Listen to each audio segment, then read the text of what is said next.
осыдан біраз жыл бұрын Қаракөл бізде ерекше қорғалатын аймақ болғандықтан Қаракөл сақшылары клубын құруды идея келген.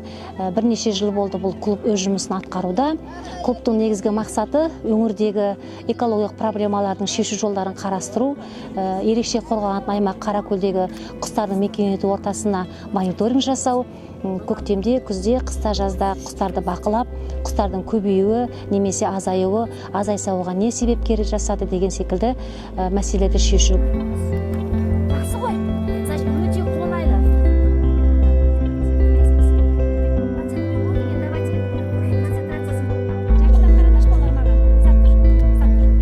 Біздер бүгін отбасылық үлгідегі балалар ауылы облыстық сол ауылдың тәрбиеленушілерімен Қаракөл көліне экскурсияға келдік. Біздер экскурсия барысында оларға Қаракөл көлінде мекендейтін құстарды көрсеттік және ауасы, суы және топырағының құрамдарымен таныстырдық. Яғни ол үшін біздер біраз арнайы құралдарды пайдаландық. Ол құрал жабдықтарды бізге NCOC компаниясының демеушілігімен алынған еді. Яғни олар цифрлық фотоаппарат, сонымен қатар зрительная труба, яғни түтік дүрбі, дүрбілер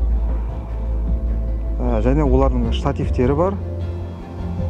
Осыларды пайдаланып, құстарды бақыладық, қандай құстар бар екенін көрдік.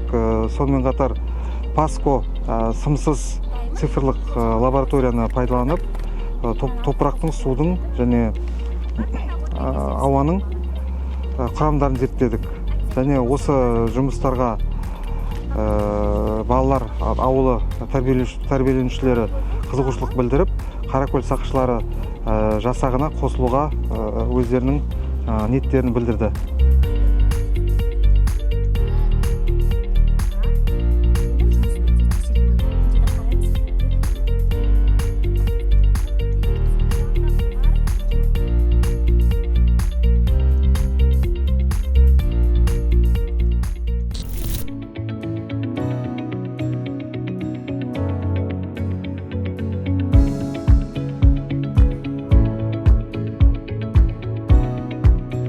Қазіргі кезде NCOC компаниясынан демеушілік көрсетілген құралдар резерват аумағында жұмыс жасауда. Енді қайықпенен табиғатты аралап, туризмде кісілерді қыдыртуға, дрон құралыменен ғылыми жұмыстар жүргізуге, аңдардың, құстардың санағын жүргізуде қазіргі кезде.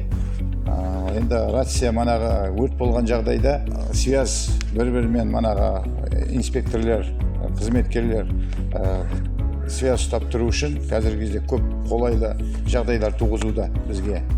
Енді біз NCOC компаниясына өзіміздің Ақжайық мемлекеттік резерватының мекемесінің атынан шексіз алғысымызды білдіреміз.